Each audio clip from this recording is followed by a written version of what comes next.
Hey, it's Tracie. Listen, Emily and I are working our tushies off to make this show profitable, or at least to break even. You can help without spending a dime. Positive reviews help other listeners find us, so please take a moment and leave us a review on Apple Podcasts, or if you're listening on Spotify, give us a rating. Thanks. Whoever did the makeup and the prosthetics for Louis Gossett Jr. did an incredible job, because there's this heavy prosthetics and yet they sort of move and breathe and whatever. And Gossett, his performance underneath of all that makeup, damn, really impressive. Have you ever had something you love dismissed because it's just pop culture? What others might deem stupid shit, you know matters. You know it's worth talking and thinking about. And so do we. So come overthink with us as we delve into our deep thoughts about stupid shit. This is Tracie Guy Decker, and you are listening to Deep Thoughts About Stupid Shit, because pop culture is still culture, and shouldn't you know what's in your head?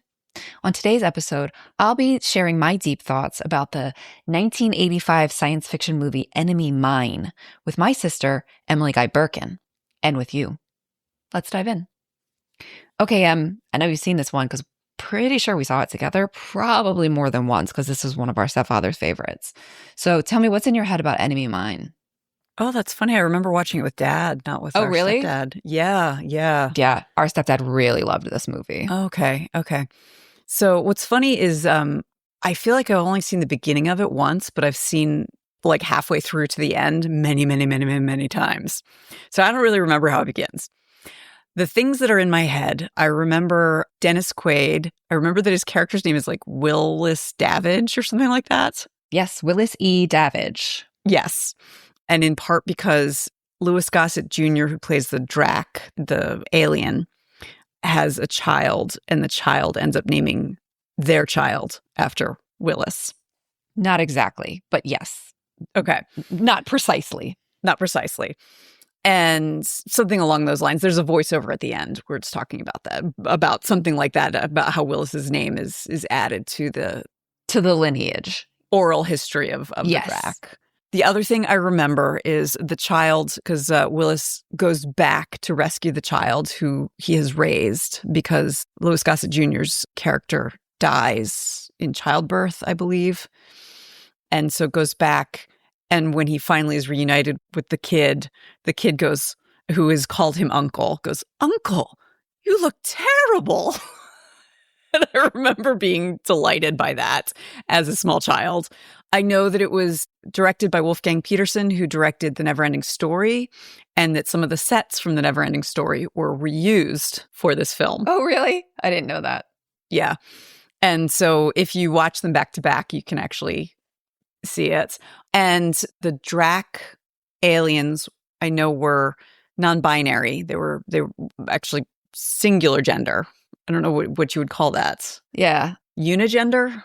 They have neither sex nor gender, because yeah. And each one gives birth to a singular child, I believe. Mm-hmm. That is the implication.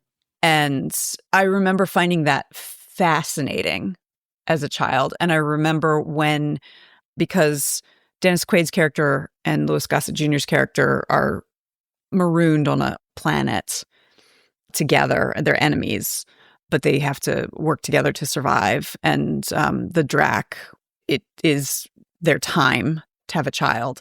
And Dennis Quaid is like freaking out a little bit and saying like, women are always worried when they're about to give birth. And Louis Gossett Jr. is like, I am not a woman, and is like very offended by that.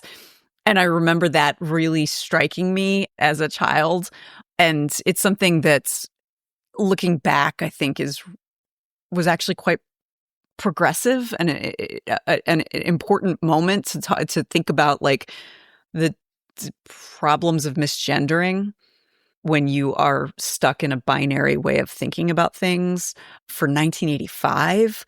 Although considering the fact I haven't seen it in, I don't know, at least 35 years, I have no idea if it holds up. Yeah.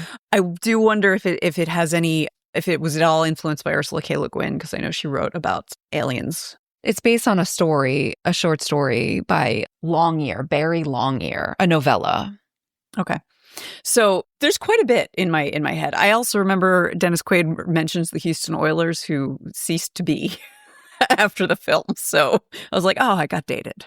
So, Yeah. So there's a lot in my head, apparently. But tell me, what's at stake for you for this film? Yeah, this one was, it was on the list because it was one of our shared childhood films. And I don't have a good reason for doing it now, but it's funny that you remember watching it with Dad. I remember it being one that our stepfather really loved, and like things about it that I can sort of remember him sort of talking about different scenes. Like there's a scene where they're talking about their cultures and they're sort of insulting one another's cultures. And Dennis Quaid's character, Will, has said that Mickey Mouse, he has identified Mickey Mouse as like an earth philosopher. And our stepdad thought it was really, really funny when the Drac character, Louis Gossett Jr.'s character, Jerry, says, oh yeah, well, Mickey Mouse is a big dumb dope or something like that. Like his attempt to insult earth culture. And like Will just like kind of busts out laughing, so. And I remember our stepdad like really being very amused by that. And I sort of have fond memories of watching it with him. So that was kind of part of what was in my head about it, was that relationship. So let me share with you some of the postcards from the destination. I think in some ways this movie holds up a lot better than I expected. In particular, actually, the like practical effects like really hold up. Like whoever did the makeup and the prosthetics for Louis Gossett Jr. did an incredible job, because there's this heavy prosthetics and yet they sort of move and breathe and whatever. And Gossett, his performance underneath of all that makeup, damn, really impressive. So I want to talk a little bit about those things that hold up. I also want to talk about some of the things that maybe don't hold up as well. I think there's some intention about the power of empathy and cross-cultural understanding that I think is great. And obviously we still need that message. And also in that third act where Will goes to save the child, Zemmy's, there's some at least like odor of saviorism. So I want to talk about saviorism versus agency of the oppressed in this movie. I also want to talk about sort of the rugged individualism that we see from Will from the beginning, that like, I think we were meant to sympathize with him as a result. I had the opposite response. Maybe it was in fact supposed to be the opposite response. Like maybe we were supposed to think he was an asshole in the beginning and see his interaction with Jerry changed him. I'm not sure. So I want to talk about that a bit. I think there's also some, because, I'm always interested in this, like there's some interesting stuff around religion and culture that I think would be interesting for us to unpack a bit. Jerry talking about truth is truth when they end up like connecting about how the Drac religion sounds familiar to Will. Yes, sort of. Yes. And like, we'll get into it. We'll get into that. So that's where we're going. Let me try and give a synopsis of the plot. It is a much more linear and straightforward storytelling than some of the films that we talk about. So I think maybe it should be, we'll see. I say this every time, but I'll do my best to keep it, if not brief, at least coherent. So it is the late 21st century, and we hear in voiceover in Dennis Quaid's voice that by now, like, humans of Earth have, like, put our differences aside and have learned to work together. That was the first piece of science fiction. And we are exploring the universe. We only have 80 years to go. We can do it. Yeah. It's less than that. It's supposed to be, like, 2092 when this movie starts. Yeah, okay, so it's not happening. It's not happening. So, like, as a species, we are like exploring the universe and like colonizing, he says. And it turns out we're not alone. And then we have voiceover and we're seeing like a scene from space, and then there's space debris. And then there's like a dead human pilot, like in a busted out astronaut thing. So we hear that there's one other species who are this reptilian race, and we are at war with them over resources, which fighting over territory in space, like, That's like, I don't know. It's it's like me putting the up a point? fence against, I don't know, Californian invasion here in Baltimore. Like, it just doesn't make sense. But anyway, so then we meet Will. He is a fighter pilot. He's never even seen Earth. Or he doesn't remember. It's just a memory. And he lives in this fortress where a lot of the time they just are waiting around, as in all war, until it gets really busy. And we see him jump into a fighter plane, these sort of classic science fiction and I guess actual reality 2-person fighter craft. So he's the pilot. He has a co-pilot.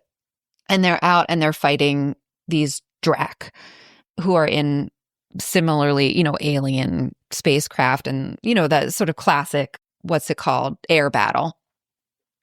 And the Drak take out one of his colleagues and he takes it very personally. Will takes it very personally and ends up sort of chasing this specific Drak ship all the way into atmosphere. The 2 ships manage to damage each other and they both go down on this planet.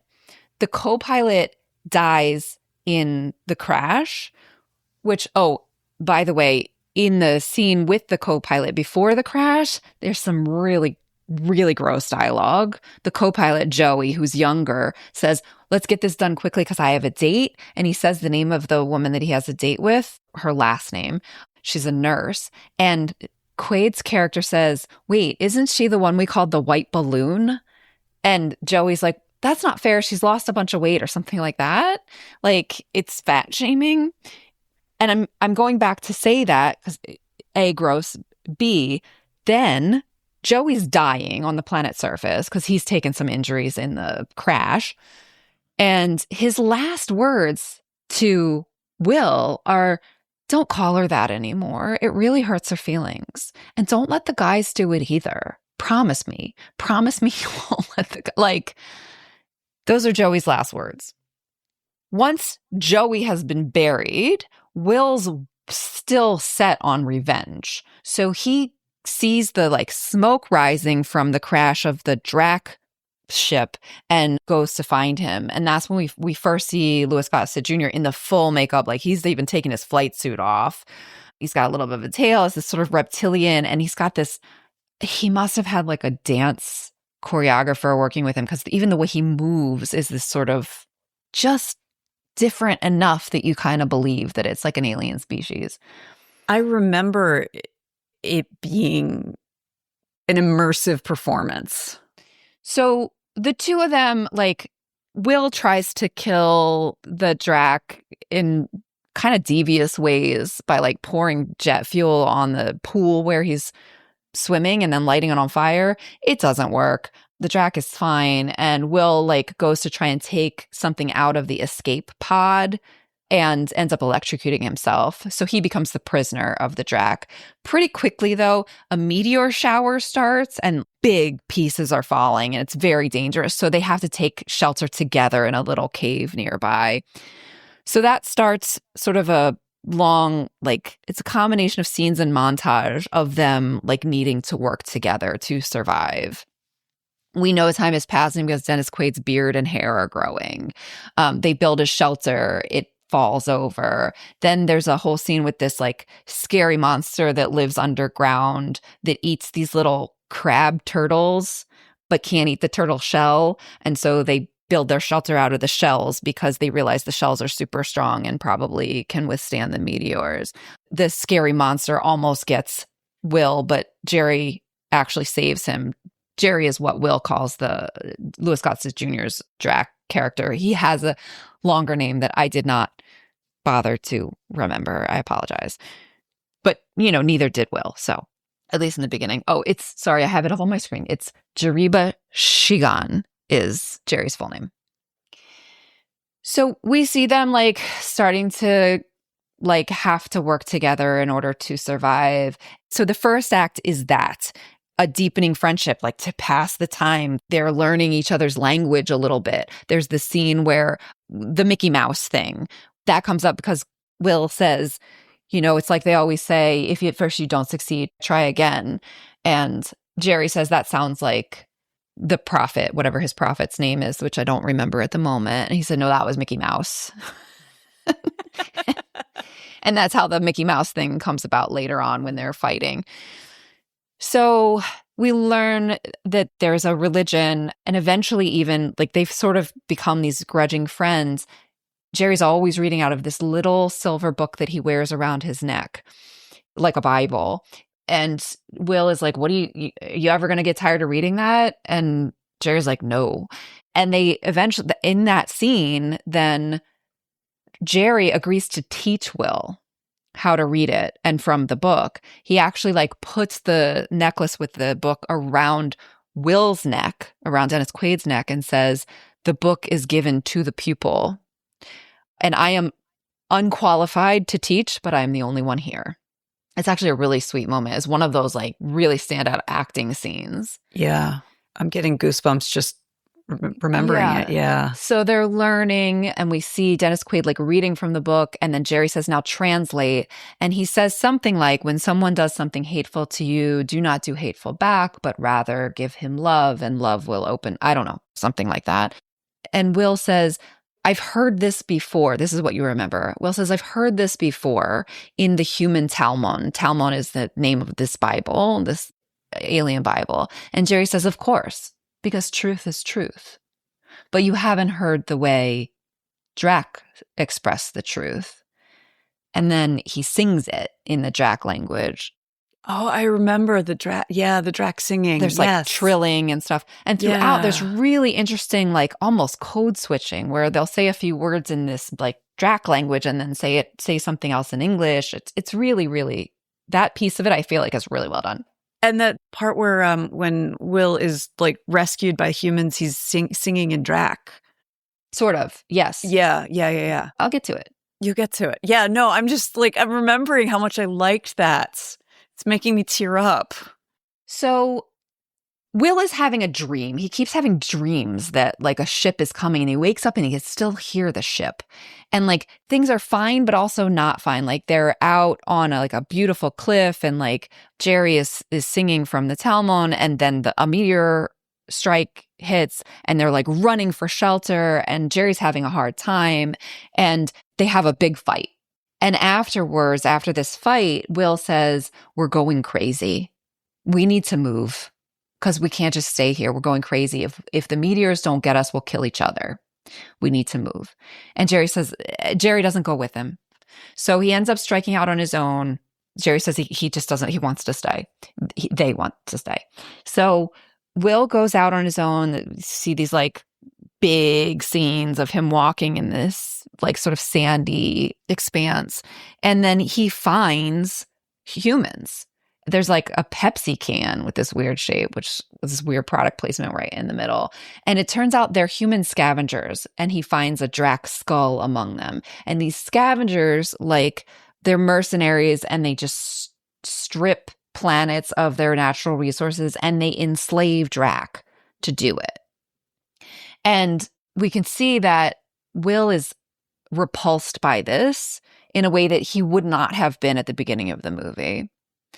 So he heads back to Jerry, and in voiceover, he's like, I don't know how I was going to tell him.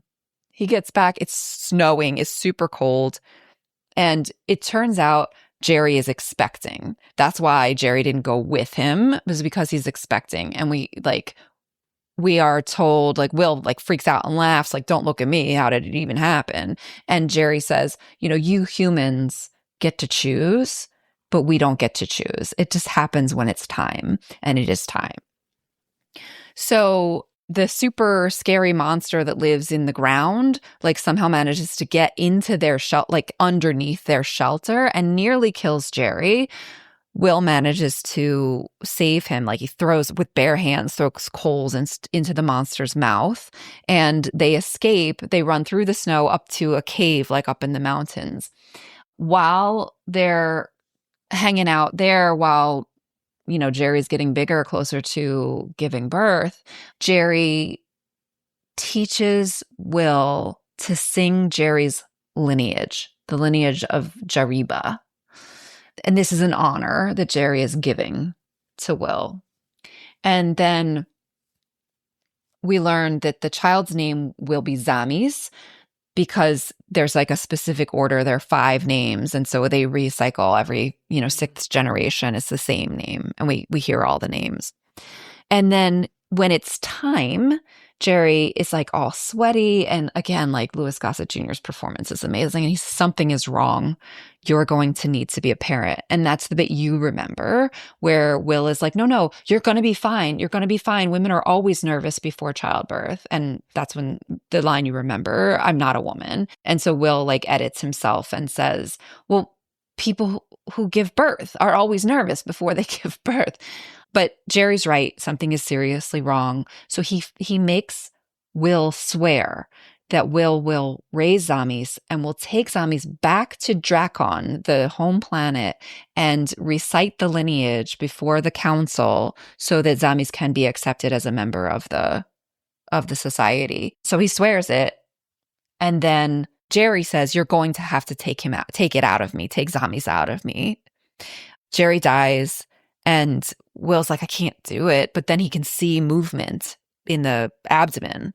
And so he does basically cut this baby out. And then we see him, raising this infant, which again, the effects were like, especially for 85, were like really good.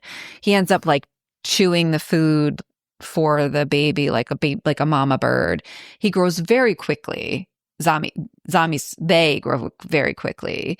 We realize later it's only been 3 years since he crash landed when he gets picked up again. So very quickly, and he says that in the voiceover, we see very tender moments with them. Like they play football, I'm putting quotes around it. Like you remember the Houston Oilers where trees are the other teammates and stuff. And they just are having fun together. We see the child call Will uncle, and they compare and contrast their hands. Zamis has 3 fingers and uncle has 5. And Zamis like wishes he weren't Drac. He wishes he had 5 fingers and he wishes he looked like uncle. And he's never even seen another Drac, only his own face in the water. And then we see a ship sort of go over their cave. And Will freaks out. And Zamis is like, why are you scared? What if they're humans like you? And anyway, Uncle makes Zamis promise to stay in the cave. Will goes, and it's the same scavengers that he had seen before. He sees them abusing Drac slaves. And he talks to Zamis, and Zamis is like, maybe they were friends. Maybe they asked them to work. And Will's like, I wish that were true, but it is not. And he says a word in the alien language. I don't know if it's the next scene, but we then see that while Will is sleeping, Zamis goes to see what he can see. Will wakes up and realizes that Zamis is gone and like follows after him. When he finally gets there, Zamis is being sort of taunted by 2 humans, the scavengers, and Will ends up killing one of them he has like a makeshift bow and arrow, and he puts an arrow right through the guy's throat. So it kills him, but it also keeps him from crying out. Zamis has scratched the face with his 3 talons of the head bad guy, whose name I think is Stubbs, something like that. It's the same guy who plays Leon in, Ridley Scott. Blade Runner? Blade Runner, thank you. Leon in Blade Runner. Same actor. Sorry. So Stubbs, the same guy who played Leon, ends up shooting Will multiple times and taking Zamis away, the child away. And I was really surprised. Like I was watching it last night. I had no memory of that. And I was like, oh my God, but he has plot armor. How is he dead? Also, he's my narrator. What is happening? Not dead. He gets picked up by like a surveillance group from the, military force that he is with.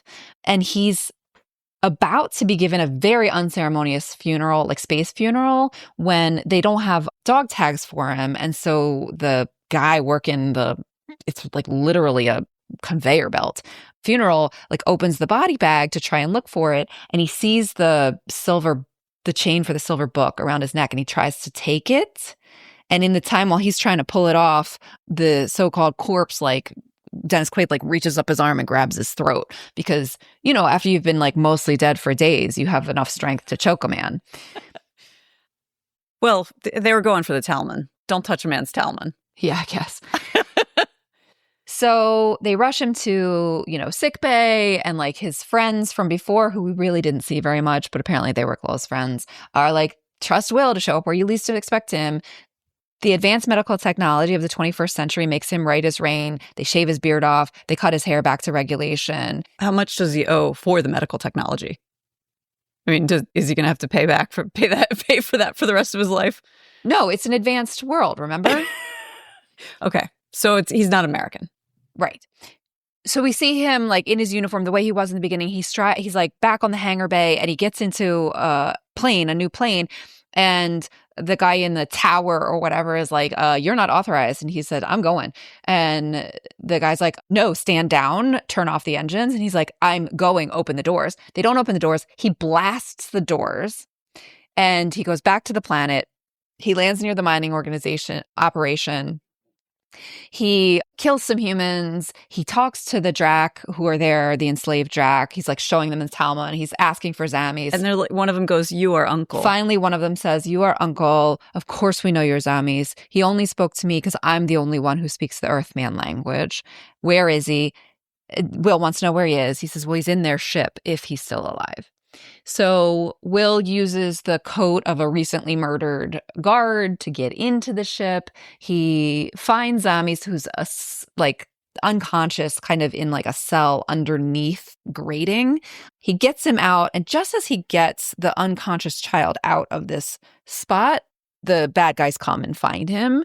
And there's this very tense like back and forth where the bad guy sort of sadistically wants to kill the child while Will watches, but Will's fighting back, and so it's not that straightforward, and it's like part all in like the mining operation. So he keeps sticking the child's body into this like, I don't know what to call it, like the front loader of a bulldozer, but it's on big chains, and like rocks are going to be poured on top and stuff. And we did see a human like die in the mining operations prior to this moment, so we know it's deadly.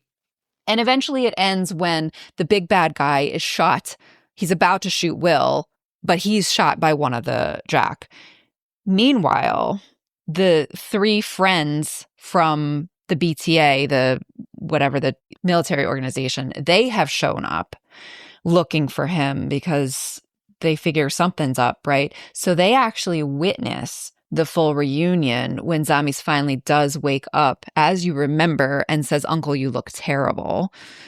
And like they hug. And in the final scene of the movie, there's a new narrator. So it's not Dennis Quaid anymore, who says, as you remember, that Will actually kept his promise to Jerry and took Zammies to the Drac homeworld and recited the full lineage in front of the council so that Zammies could be accepted as a part of the society.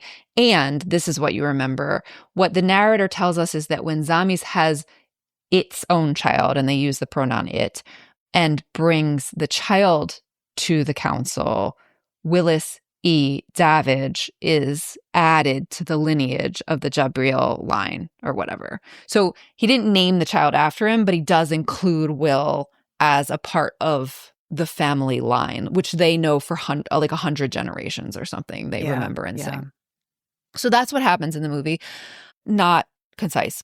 Not concise. But that's okay. There's a lot. I think fairly comprehensive. Yes. So I think I'm going to actually start with the Dennis Quaid's character from the beginning.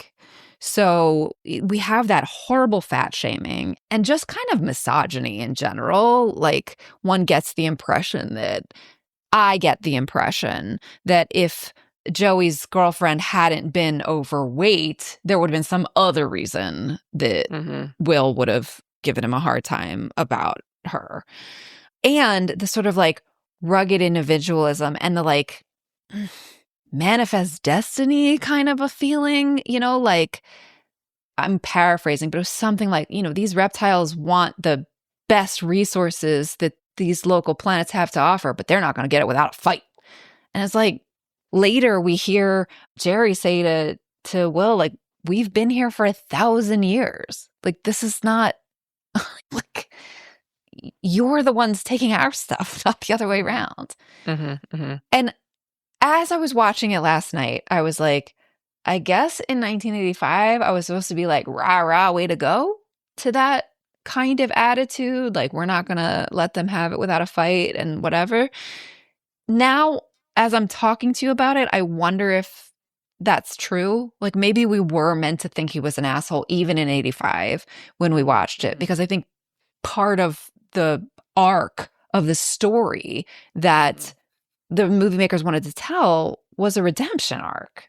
Mm-hmm. Yeah. You know, from this man who, like, even after his friend has died, like, he's still bent on damage. He's bent on revenge, to this person who, by the end, the only thing that matters is his child.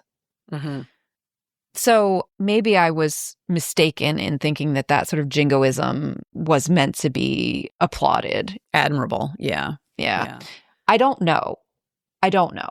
I will say, like, the reason why I have such fond memories of this is because I love love stories.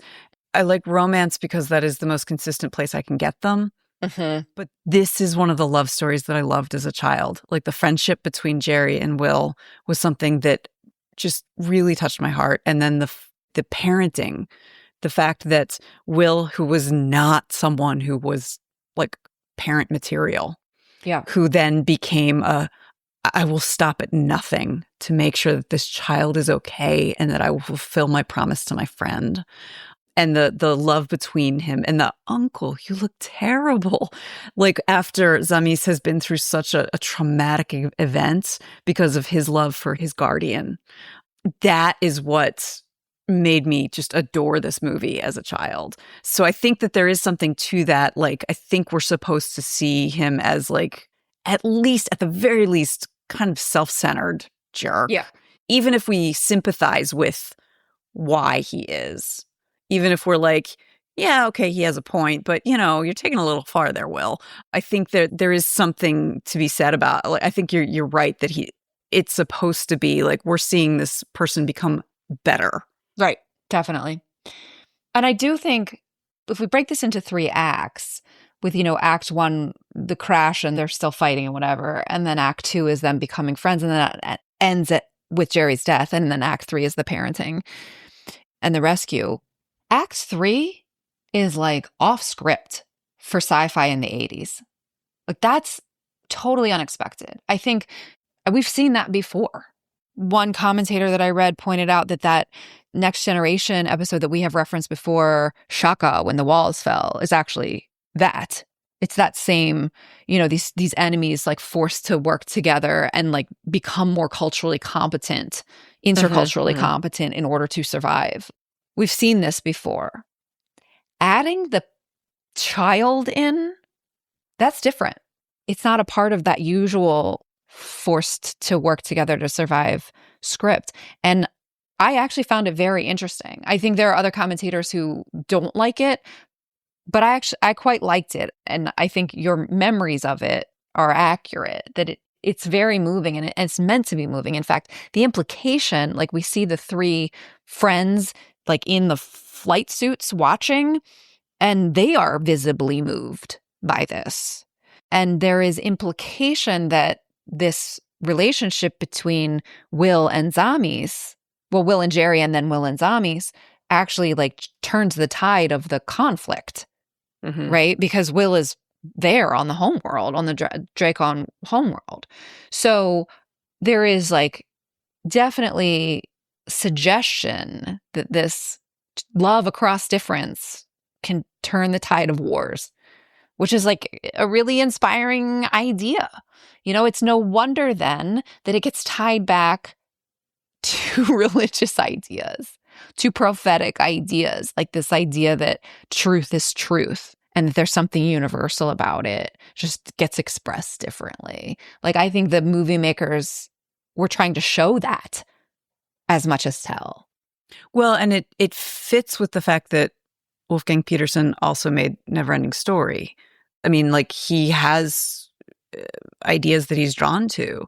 That's these big ideas that imagination is what can help us survive, you know, heartbreak, and that's the truth of turning the other cheek and the truth of loving across difference is what can help end horrific conflict. Right. While we're there, though, I'm going to stay there because I think now one commentator I read said that because like it is a Drac who actually like fires the shot that kills the big bad guy, that proves that it's not guilty of white saviorism. Not sure I agree with that.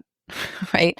Like I think that does mitigate the saviorism, but we still hear in voiceover from a narrator, no longer Will himself, that Will took Zamis and the rest of the Drac back to the homeworld, to their homeworld.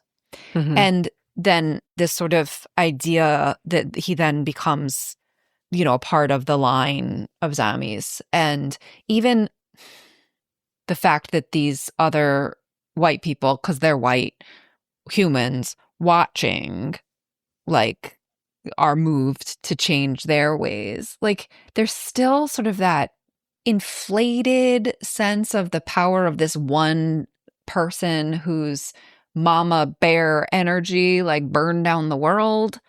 And it's mitigated by the fact that, like, it's mitigated and not mitigated because the, you know, chosen one stories are always about an ordinary guy.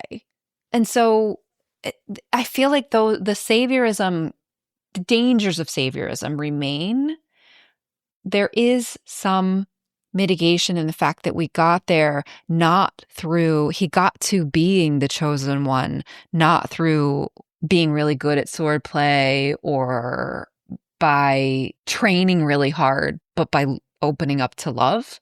Mm-hmm, mm-hmm. I think that mitigates it. It does. And also, he's still responsible for like saving, in a literal sense, these like several dozen enslaved Drac and maybe like ending the war. And he does so with this like complete disregard for life. For, you know, there's pretty high body count once he gets to the mining operation when he's trying to save Zamis. And I'm not criticizing him for doing what he needed to save his kid. I'm criticizing the movie maker for saying to us, like, if someone hurts you, then you come back with love, except these miners. Like, So is the body count entirely the human mercenaries? yes, entirely Okay. human mercenaries. Mm-hmm. So I feel like it's, in the context of 1985, I'm impressed. Yeah.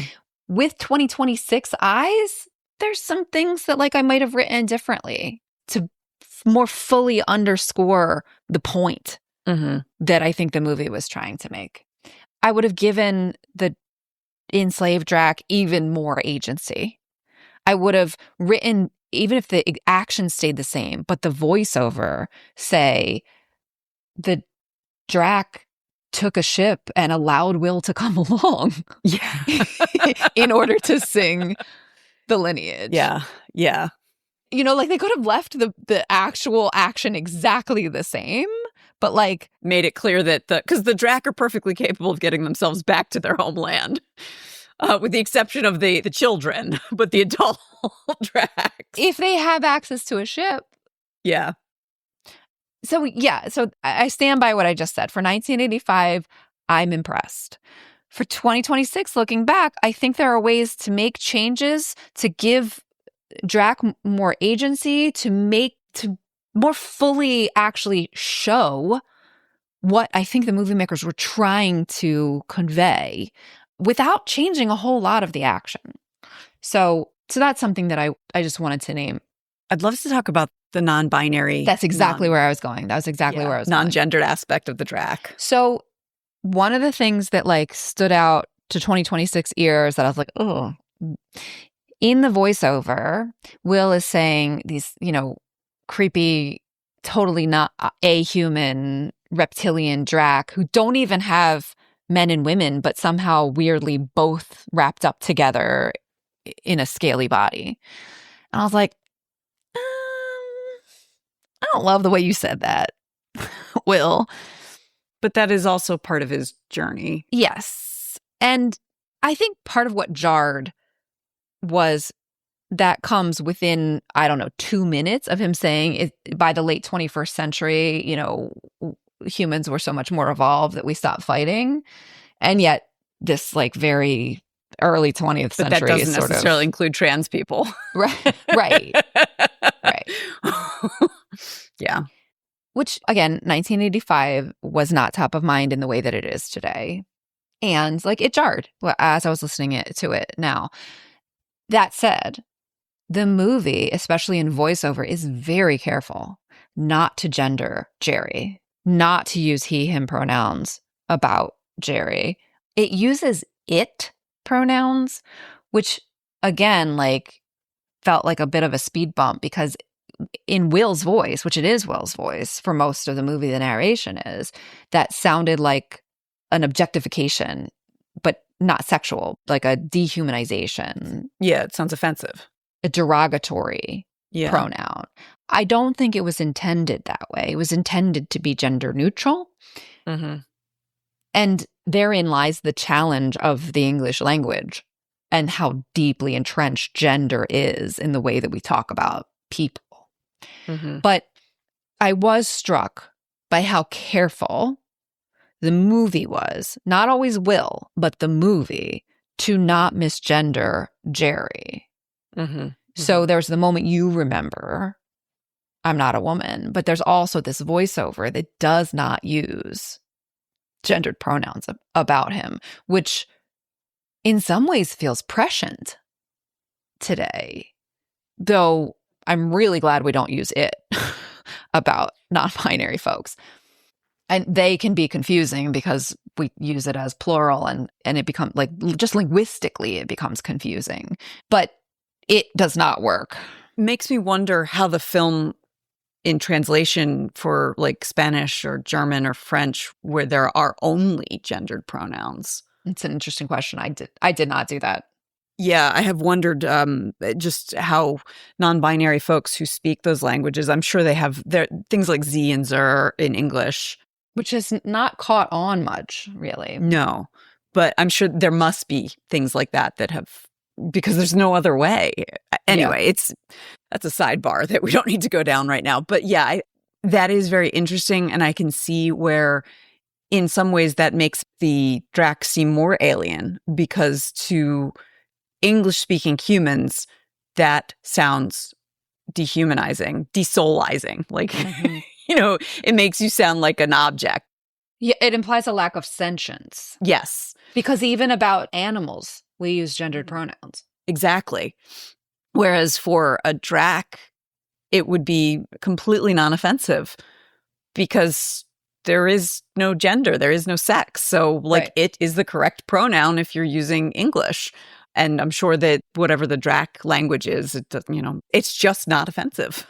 Whereas, like, saying she or he or calling Jerry a woman is extraordinarily offensive. Because it misgenders. It misgenders. Yeah. I think that dissonance is actually helpful in telling the story in some ways. Yeah. Well, it's interesting because viewers, though, I think it was sort of like a speed bump, which initially, it's interesting. My initial response to that speed bump was, oh, he's still like denigrating kind of a jerk. Yeah. Jerry. And then I was like, oh no. So there's an interesting two-step process, at least there was for me, in the use of the non-binary, but also non-person pronoun about Jerry. That I think I agree with you that for viewers, at least those for whom like language matters, that did help kind of register the both genderless and sexless state of Jack. So, yeah. So the last thing I want to just mention, which I said briefly, but I actually want to spend just a little bit more time underlining it, is Louis Gossett Jr.'s performance, and actually the young person who plays Zommies also, underneath all of those prosthetics, it's amazing. I mean, like, the depth of emotion that Gossett was able to convey underneath of those prosthetics, I am so impressed with his acting. And the prosthetics themselves, they were like these little, I don't know what to call them, but like sort of these circular indentations on the sides of the mouth that sort of breathed. Like they moved with his facial movements. Like there was a dynamic quality to the prosthetics that was the attention to detail, so careful. That's, I think, what you named as immersive, the experience of the viewer. Like the space battles, I have to be like, okay, suspend your disbelief. Like, okay, just hit the I believe button. It's fine. Just keep going. The alien face, I did not. At no point was I like, yeah, okay, it's an actor. Like I was like, oh, Jerry, you know, like, Yeah. I mean, it was just really, really powerfully done. And I like, especially for 85, that it was all practical effects. Like this was not CGI in post to make those things breathe. Mm-hmm. Damn. Mm-hmm. Like really, wow. The more I thought about it, the more I was like, holy cow, really, really remarkable. And I think that's worth noting because oftentimes we talk a lot about sort of the lessons, but I also like to talk about like the craft. And I think that was a piece of like taking the craft very seriously. Like, we're going to give you an alien. Like, you're going to believe that this is an alien. Mm-hmm. Mm-hmm. So I just wanted to like bring that back. I mentioned that it was good, in my postcards, but I did want to come back to that. Like you were saying, it's like he probably worked with a choreographer with his movements, but then also the language and singing. Mm-hmm. There was something very like there were almost kind of trills. Mm-hmm. Yeah, yeah. I mean, and they were all sounds that could be made with a human throat, obviously, because they had to be, but they still felt very alien, other. Mm-hmm. Yes, mm-hmm. And I remember like believing that Jerry was having a child too. And when we meet the other Drac, like in the mine, their makeup is all different. Mm-hmm. Right? So there also was a attention to detail so that these people are all obviously the same species, but it's not the exact same mold every time. I was really impressed with that piece of this film. So there's some other things I want to talk about maybe, but I'm going to save it for the shit we forgot to say for our Patreon because we're running a little short on time.